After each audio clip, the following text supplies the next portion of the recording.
Vous connaissez sûrement, vous avez déjà lu un de ses livres. C'est une grande collection. Et généralement, le titre de ces bouquins est composé de la manière suivante. Il y a le nom du thème qui sera développé, suivi de la mention pour les nuls. Vous connaissez ça. OK? Il y a tout pour les nuls. L'informatique pour les nuls, l'intelligence artificielle pour les nuls, le végétarisme pour les nuls. Il y a même la Bible pour les nuls. Le titre de notre réflexion de ce soir sera « La tentation pour les nuls ». Oui, Adam, la tentation pour les nuls. Est-ce qu'un jeune pourrait me définir avec ses propres mots ce qu'est la tentation? Qui veut bien? J'ai encore quelques stylos, beaux stylos. Hein? Celui-là est très beau. Ta force est en Christ. Il y en a certains qui ont déjà eu des stylos, je crois. Si. Bon, écoute, c'est comme ça. Hein? Si va la vie, les premiers, vas-y, qui se manifestent. Eh bien, toutes les deux. Vas-y. La tentation, c'est quand tu es tenté de faire quelque chose que tu ne dois pas faire. Ok. Je prends. Ah, c'est gentil, tu dis merci. Et alors, ici? La tentation, c'est quelque chose que tu sais que tu ne dois pas faire, mais tu le fais quand même. Je n'ai pas demandé de bonne réponse. Hein. Moi, je leur ai dit, définissez comme vous voulez. Impeccable. OK? Et, allez, la tentation. Rihanna. Elle s'appelle Rihanna? Ouais, ben dis donc.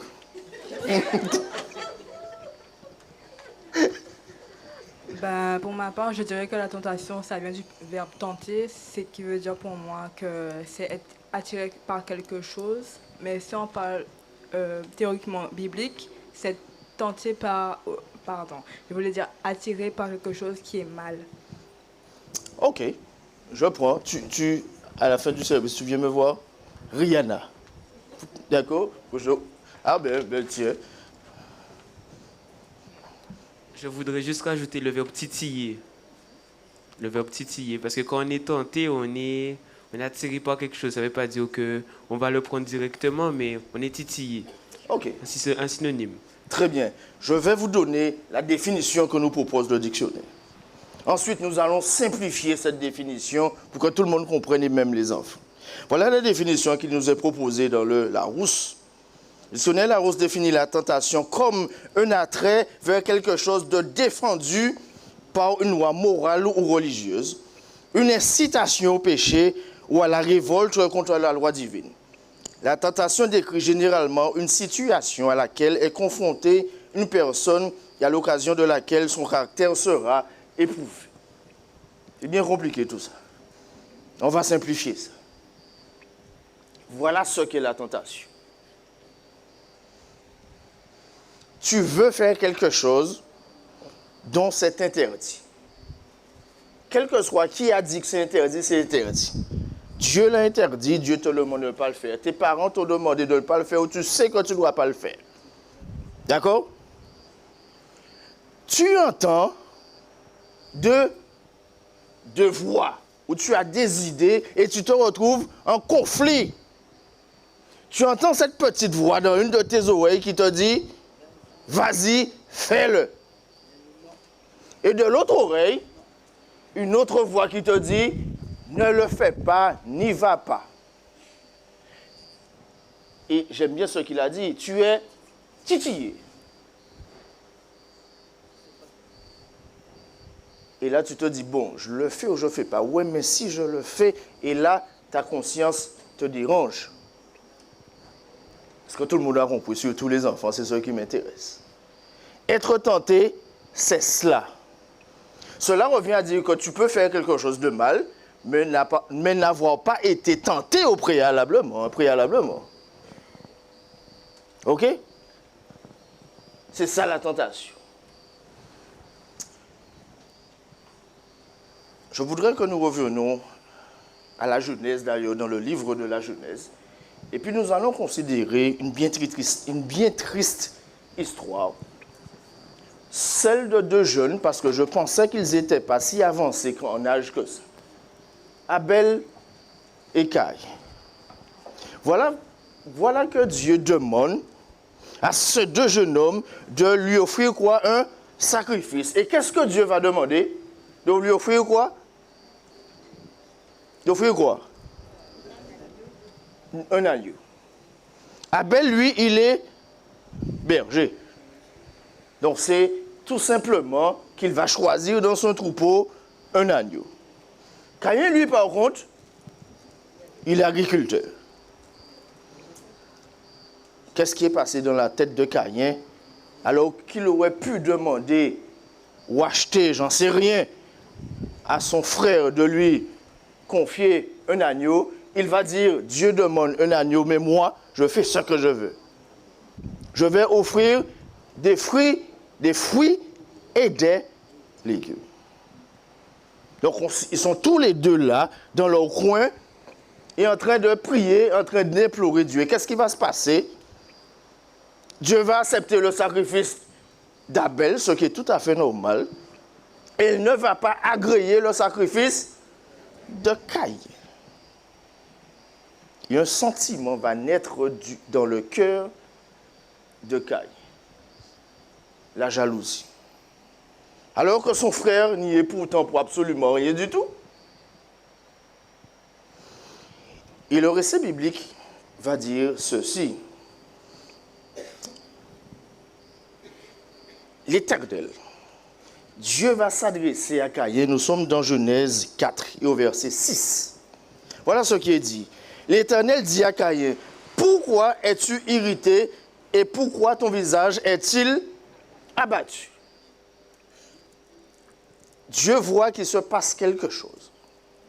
Caïn a envie de faire quelque chose qu'il ne doit surtout pas faire. Et le verset 7 continue en disant, et certainement, si tu agis bien, tu relèveras ton visage, mais si tu agis mal, le péché se couche à la porte et ses désirs se portent vers toi. Mais toi, domine sur lui. Caïn entend, il a deux idées en tête. Une qui vient du diable, bien sûr, et qui lui suggère de faire quoi? De tuer son frère. Et il entend d'une manière distincte, je dis bien distincte, la voix de Dieu qui lui dit, Caïn, je t'en supplie, tu es dans un état d'irritation, de rage extrême. Tu es sur le point de commettre une grande faute. Je te demande de ne pas le faire. Est-ce que Dieu aurait pu empêcher Caïn de tuer Abel? Oui, il aurait pu. Qu'est-ce que Dieu ne peut pas faire? Dieu va dire à Caïn, tu es en train d'être tenté, je t'en supplie. Tu as cette capacité de résister à la tentation. Mais toi, tu dois prendre la décision de ne pas le faire. Ainsi, mes bien-aimés, chers jeunes, il nous a dit dans Corinthiens 10, verset 13, aucune tentation ne vous est survenue qui n'ait été humaine. Et moi, j'aime beaucoup ce verset. Et Dieu qui est fidèle ne permettra pas que vous soyez tentés au-delà de vos forces. Mais avec la tentation, il préparera aussi le moyen d'en sortir afin que vous puissiez la supporter. Quand malheureusement je succombe à la tentation, ce n'est nullement la faute de Dieu. Parce qu'il me donne la force, le courage nécessaire pour dire non. Ainsi, l'apôtre Paul dit dans Philippiens 4, verset 13, « Je puis tout par celui qui me fortifie et également résister à quelques tentations. » Et j'aime beaucoup le verset qui dit que il y a la tentation, certes, mais Dieu prévoit déjà à l'avance le moyen de résister. Et ça, je trouve ça merveilleux. Les bons dieux qui permettent que vous trappez égal, il y a des hommes pour gratter. Il y a des hommes pour gratter. Aucune épreuve, aucune tentation, si Dieu permet que tu sois soumis à celle-ci, il a la solution. Dieu dit à Caïn, Caïn, je te dis que tu peux ne pas. Saisis-toi de la force et du courage que je te donne et ne tue pas ton frère. Et des fois, on se retrouve dans certains états, notamment des fois, on est tellement fâché qu'on fait des choses et qu'on dit, pas t'es pas dit ça. Ou ça t'est tellement fort, pas t'es pas fait ça. Ce genre de propos n'engage que nous. Dieu t'avait donné le moyen de ne pas faire ça. Ou de ne pas dire ça.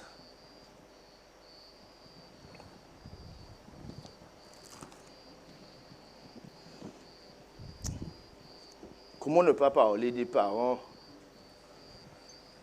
de Caïn, d'Adam et Ève? Voyez-vous, le serpent va se revêtir d'une belle apparence. Et il va être là à attendre sur une branche le bon moment d'attaque. Et il va voir Ève s'approcher et admirer quoi? Un fruit. Est-ce que Dieu avait interdit de s'approcher de l'arbre? Non. On est d'accord. Jusqu'à présent, pas de problème. Dieu interdit de quoi? De manger du fruit, mais pas de s'approcher. Et puis Satan va se dire, c'est le bon moment. Et nous allons examiner ensemble les différentes étapes de la tentation d'Ève. Ève s'est approchée. Jusqu'à présent, nous avons dit qu'il n'y a pas de souci. Ensuite, le serpent va s'adresser à Ève. Est-ce que tu penses que là, il y avait déjà matière à ce que Ève s'inquiète? Dites-moi franchement. Mais bien sûr. Un animal qui parle. Elle aurait dû se dire, mais là, par contre, ça ne va pas. Et battre en retraite. Non. Une discussion va s'engager entre le serpent, le diable et Ève. Parce que le diable va se dire, là, c'est le beau moment, il faut que j'arrive. Il faut que j'arrive absolument à l'attraper dans mon piège. Je voudrais te lire cette citation d'Ellen White qui se trouve dans le livre Message à la jeunesse. Je vais te le redire à nouveau jusqu'à demain. Mes chers jeunes, il faut que vous lisez absolument ce livre. Je vous en supplie. Lisez ce livre. On ne le trouve pas en version papier, mais vous pouvez l'avoir en 2 clics sur vos portables. Et elle dit ceci. Satan ne peut pas lire dans nos pensées. Heureusement, mes bien-aimés. Parce que maman, on serait de beaux draps. Mais il peut voir nos actions et entendre nos paroles. Sa longue expérience et sa connaissance du cœur humain lui permet de choisir les tentations les plus efficaces suivant les points faibles de notre caractère. Souvent, écoutez bien ceci, souvent nous lui livrons le secret de la victoire. Oh, il nous serait avantageux d'exercer un contrôle sur nos paroles et sur nos actions. Satan ne peut pas lire dans les pensées. Il ne peut que observer et déduire que De la même manière qu'il a vu qu'avec Ève, c'était le bon moment. Eh bien aimé, je n'aime pas parler de Satan. Je n'aime pas du tout parler de Satan. Mais je vais le faire pendant quelques minutes. Garde quand même dans un coin dans ta tête que Satan est là à t'observer. Tu es bien sûr sur le regard bienveillant de Dieu, mais sur aussi le regard malveillant de Satan. Et nous venons de le lire. Qu'est-ce qu'il guette?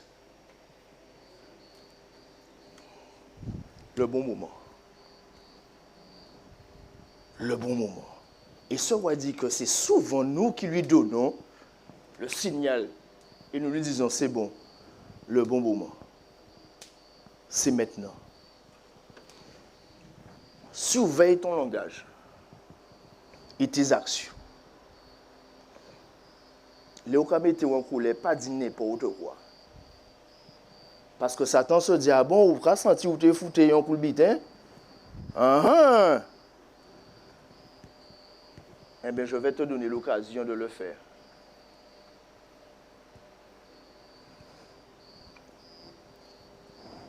Il nous est dit dans 1 Pierre 5, verset 8.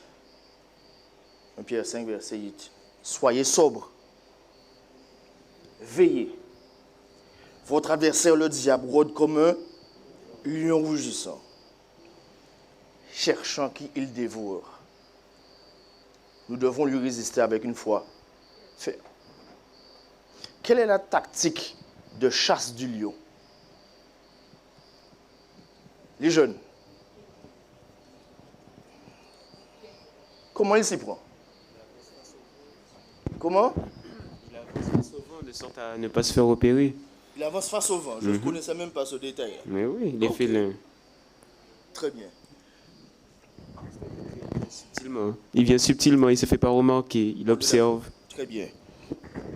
Un lion qui chasse cherche un troupeau. Mais ne crois pas que quand il a trouvé son troupeau, il fait que foncer dedans. Pas du tout. Il va chercher un endroit où il pourra se camoufler, se cacher pour que les éléments du troupeau ne le remarquent pas et ne le voient pas. Il va rester là tranquillement. Et qu'est-ce qu'il va observer? Il va chercher à voir quoi? Ouais.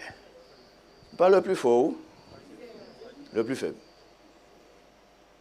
Et quand il sera sûr et certain que cet agneau-là est loin de sa maman, il a l'air tout amaigri, il va attaquer. Le lion continue l'attaque, il ne rate pas sa proie. Hein? Tu sais combien de temps un lion est capable de rester dans sa cachette là sans bouger? Dis-moi. Dis-moi.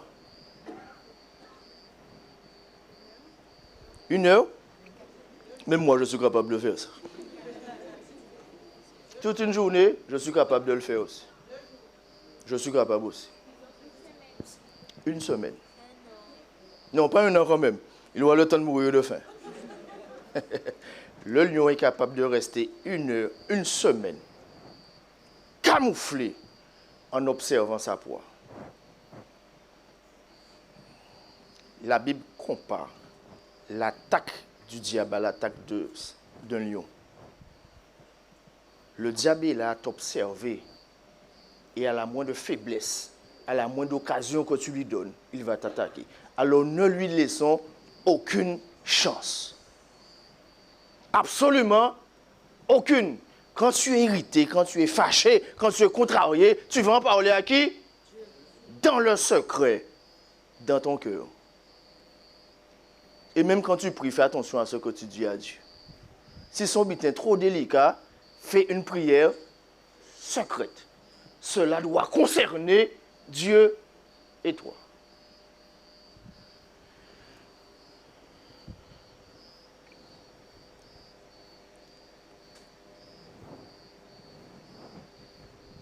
Comment résister concrètement à la tentation?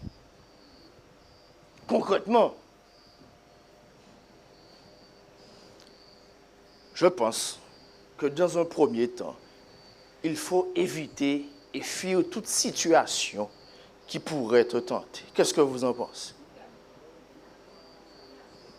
Comment?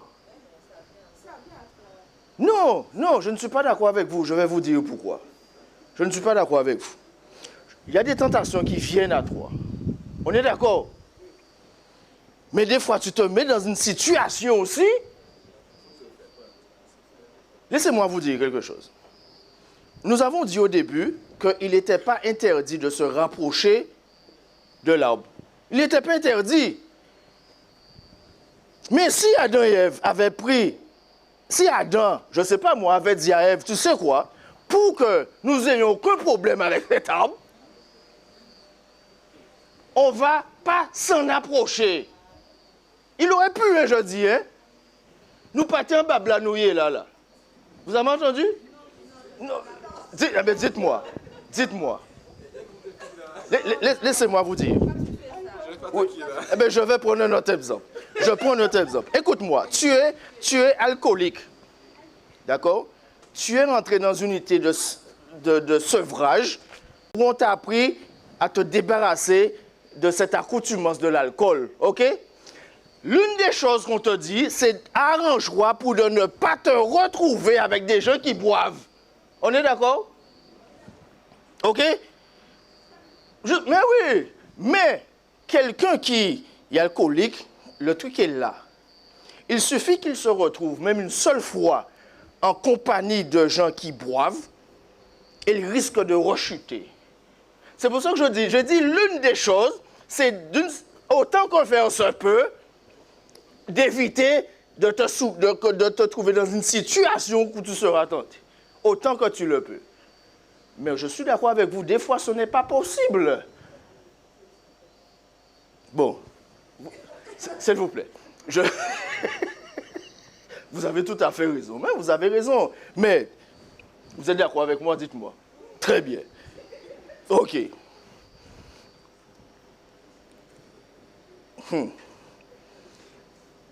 Si Ève, quand elle s'est approchée, elle s'était rendue compte qu'il y a un serpent qui parle, ou elle pris ses deux pieds en courant, nous pas en babla ça non plus. Soit tu évites la tentation, soit tu as l'impression que, eh bien, tu fuis. Pourquoi Joseph fait partie d'après vous? Dites-moi. Vous aurez pensé que Joseph n'était pas insensible? Hein? Sinon, il était resté là, il était dit non. Mais Joseph a senti le truc qui montait en lui. Et que le truc allait s'arrêter là. Il a couru. Mais c'est ça. Soit tu évites, soit tu t'en vas.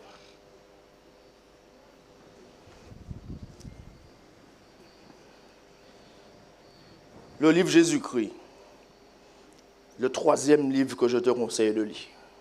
Cher jeune. Le premier, c'est lequel? Non, j'ai jamais dit ça. La Bible, mes bien-aimés. Aïe, aïe, aïe, aïe, aïe, aïe. La Bible avant tout. Et par-dessus tout. Ensuite, le livre Jésus-Christ. La servante du Seigneur dit ceci. Écoutez bien. En entrant dans la société de ceux qu'on devrait éviter. Hello. En entrant dans la société de ce que l'on devrait éviter, on se place sur le chemin de la tentation. On évite en quelque sorte le tentateur. Et on arrive à dire et à faire des choses dont on ne se serait jamais rendu coupable dans d'autres circonstances.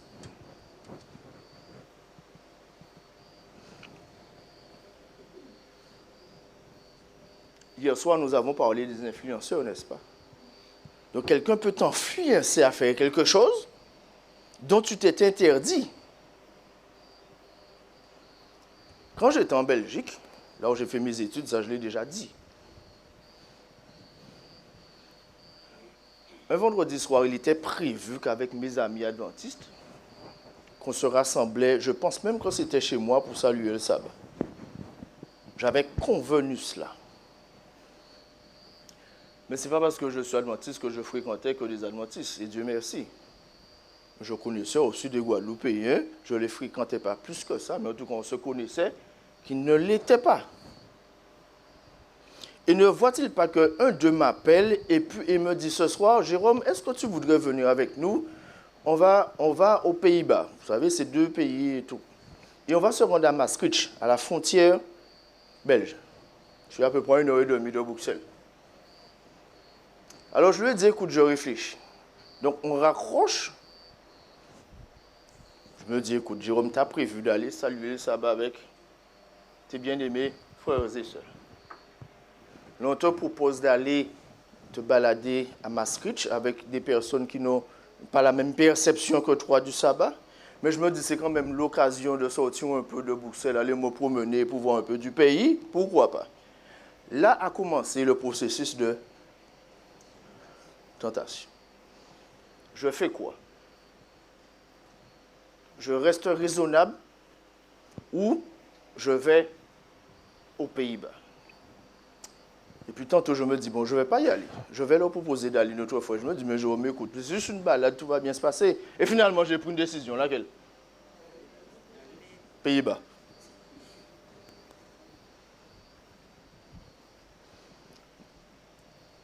Et j'ai appelé mes amis, je leur ai dit que je suis malade. Vous voyez, déjà, ça a déjà entraîné un mensonge. Je suis en train de regarder dans la foule parce qu'il y a une personne, je ne vais pas vous dire qui était en Belgique en même temps que moi, qui n'est pas là ce soir. Et ce soir, si elle était là, elle sur la vérité, c'est tant pis pour elle. Et je ne vous dirai pas qui c'est pour que vous n'allez pas lui dire. Nous sommes partis sur le coup de 18h. Et nous sommes arrivés à Maastricht vers les 19h30. Mais voyez-vous, chers jeunes, chers amis, aux Pays-Bas, la consommation du cannabis est tout à fait légale. D'ailleurs, c'est l'un des pays au monde qui a légalisé la consommation de cannabis. C'est l'un des premiers pays au monde. Et vois-tu, aux Pays-Bas, tu as des rues où tu trouves du cannabis dans toutes les sauces. Confiture de cannabis. Bokit de cannabis. Colombo de... J'exagère un peu le truc. Gâteau au cannabis. Accra au cannabis. Pain au beurre au cannabis. Bref, vous avez du cannabis en toute sauce, en toute forme. Qu'est-ce que mes amis étaient montés faire aux Pays-Bas?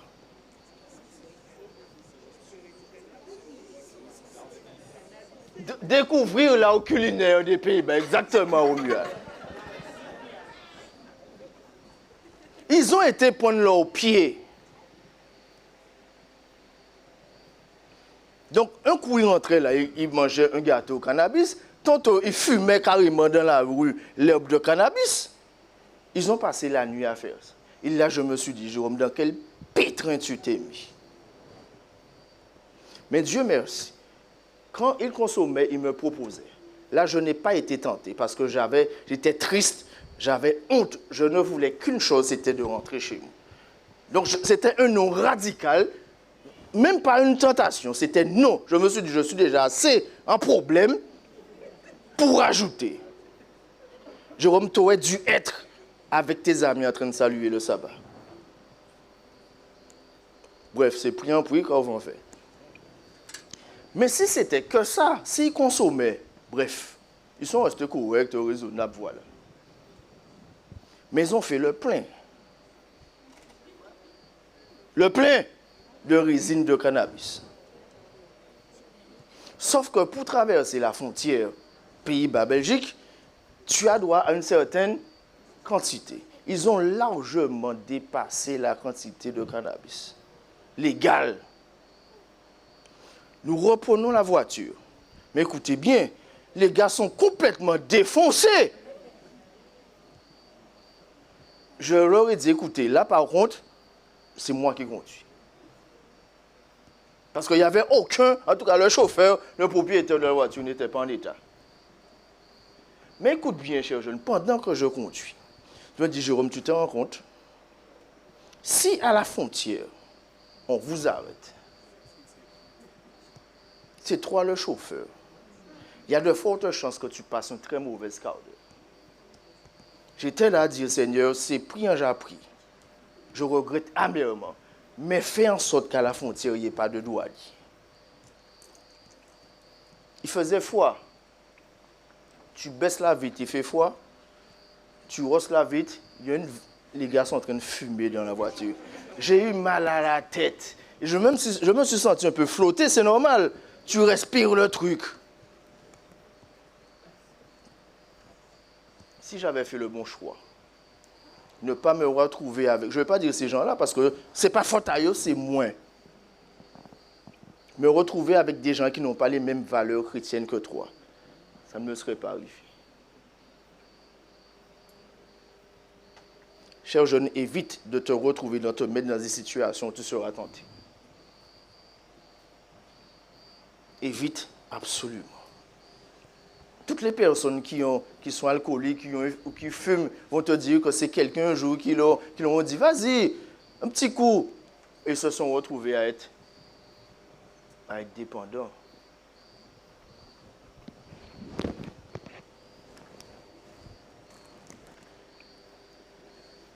Quand tu ne peux pas fuir, on se rejoint là maintenant. Hello. Quand tu ne peux pas fuir, parce que tu ne peux pas toujours fuir.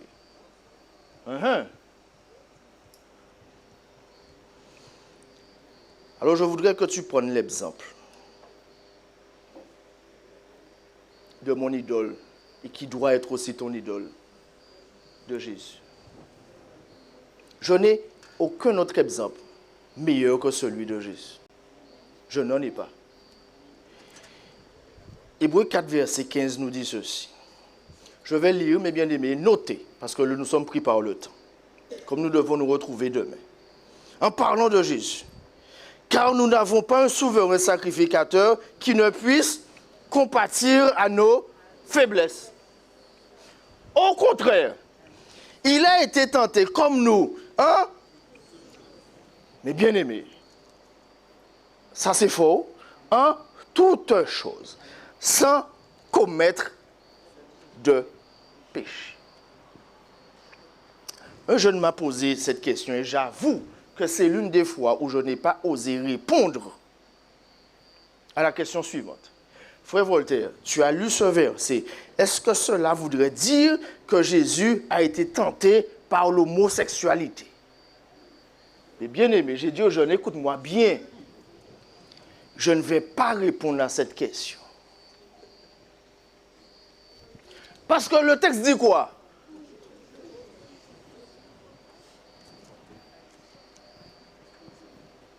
J'ai dit au jeune frère Voltaire ne va pas répondre. Ce que tu dois retenir, c'est que si Jésus l'a fait, tu peux le faire. Jésus, il a grandi où? Oui, tu veux parler? Attends. Ne me pose aucune question embarrassante, hein? Je voudrais savoir, est-ce que ce toute chose, il a le même sens en français que son sens étymologique hébraïque? Est-ce que c'est vraiment toute chose, ou ce toute chose, il a été traduit de notre perception? C'est ce toute chose-là, mais à vrai dire, ça voudrait dire autre chose. Tu as tout à fait raison. Je vais me pencher là-dessus. Mais ce que tu dois retenir, c'est que toute tentation que tu peux ressentir, que tu pourrais ressentir, tu dois te dire que Jésus a pu la surmonter. Même l'homosexualité. Je n'ai pas dit que Dieu était tenté par l'homosexualité. J'ai dit même cette tentation. Tu dois te dire que si Jésus aurait été dans ce cas, il aurait pu résister. Est-ce qu'on est d'accord? Jésus, il a grandi où?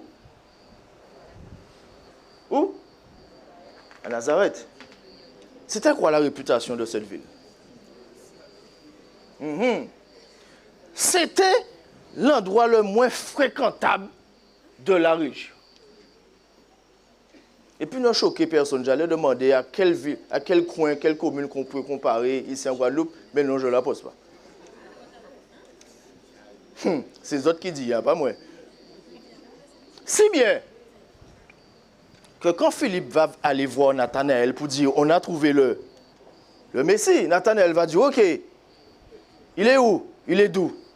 Et que Philippe va dire, il est de Nazareth. Nathanaël va dire, tu es sérieux là?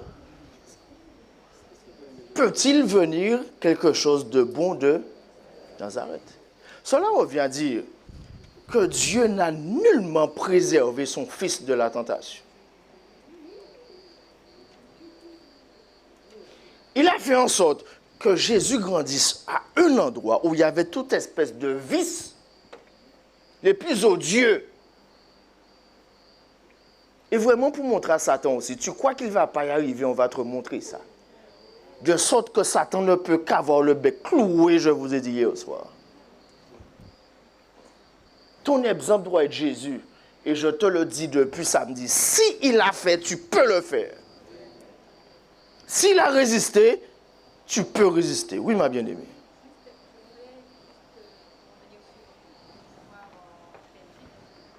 Attends le micro. Oui, alors je disais, pour ton histoire en Belgique, est-ce que ça ne t'est jamais venu à l'idée de te dire que tu leur avais peut-être sauvé la vie? Ben écoute, j'avoue que je n'y avais jamais pensé. J'avoue que je n'y avais pensé. Mais sûrement, parce que je voudrais te dire que même si tu arrives de te mettre dans une situation embarrassante, même si il y a pléthore d'histoires dans la Bible où des hommes se sont mis dans le pétrin, et dans ce pétrin, ils ont été victorieux.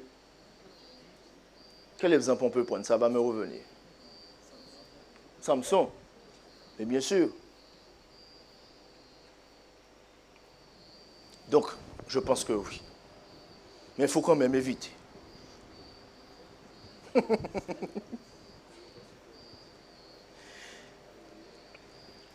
Jésus l'a fait.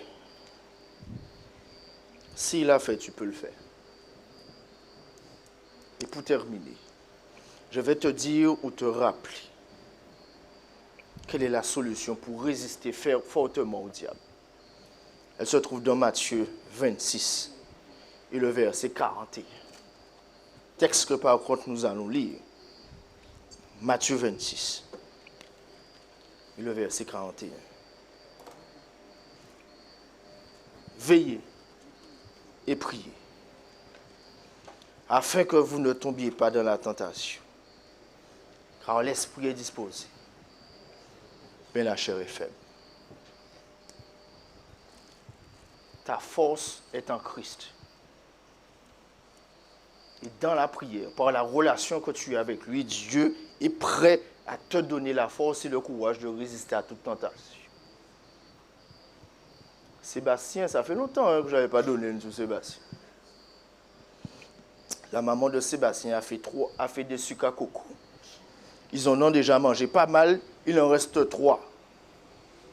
Et Sébastien aime ça. Il aime ça. Et il passe devant l'endroit où les sucres à coco. Il sait très bien que maman lui a dit, tu ne touches pas aux sucres à coco, c'est moi qui te donne. Et se rendant compte qu'il est tenté, vu l'éducation qu'il a reçue, il va faire quoi? Il va prier. Et il va dire à Dieu, donne-moi la force et le courage de ne pas manger le sucre à coco. Mais malheureusement, il prie, mais il reste là à admirer les sucres à coco. Sébastien finit malheureusement par faire quelque chose. Il en prend un. Et quand sa maman se rend compte qu'il monte un sucre à coco, sa maman lui dit, mais Sébastien, qu'est-ce que je t'avais dit? Tu m'as désobéi. En me désobéissant, tu as attristé Dieu. Donc ce n'est pas bien, Sébastien. Donc tu viens de commettre une erreur, une faute. Maman est certes fâchée, mais tu as rendu le cœur de Dieu triste. Alors ce que je te propose, moi je te pardonne, mais demande pardon à Dieu. Sébastien a fait cette prière. Seigneur, je te dis merci. Et je suis fier de moi. Parce qu'il y avait 3 sucres à coco. Je voulais manger les 3. J'en ai mangé un seul. Merci de m'avoir donné la force de n'avoir pas mangé les deux autres. Qu'est-ce qu'on veut dire à Sébastien? Le gars voit du positif, il voulait manger les trois. Il n'en a mangé qu'un seul. C'était pour rigoler. Mais bon, ça ne fonctionne pas avec Dieu, mes bien-aimés. Hein? Avec Dieu, péché, c'est péché. Il n'y a pas un péché au lieu de trois, un péché, c'est péché. Ta force, tu vas la puiser dans ta relation avec Dieu. Nous l'avons dit pendant toute cette semaine et je te le redirai jusqu'à demain. Et rappelle-toi, Dieu a déjà prévu une solution, la solution pour que tu résistes à quelle que soit la tentation. Quelle que soit la tentation, si Dieu permet que tu sois exposé, Dieu a la solution. Dieu a la solution. Et ton exemple suprême doit être et doit rester Jésus son Fils. Connais-tu ce chant, Jésus est tout pour toi, pour moi? Dis-moi ce qu'il est pour toi. Mes chers jeunes, Jésus doit être votre modèle. Et votre seul et unique désir devrait être de lui ressembler par-dessus tout. Ressembler à Jésus en tout et pour tout. S'il l'a fait, tu peux le faire. Je vais finir avec ce verset qui se trouve dans Jacques 1er, verset 12. Si tu as l'impression que tu te bats, tu te dis, mais la vie, c'est pas ça, c'est résister. Tiens bon. Voilà ce que l'apôtre Jacques dit de la part de Dieu.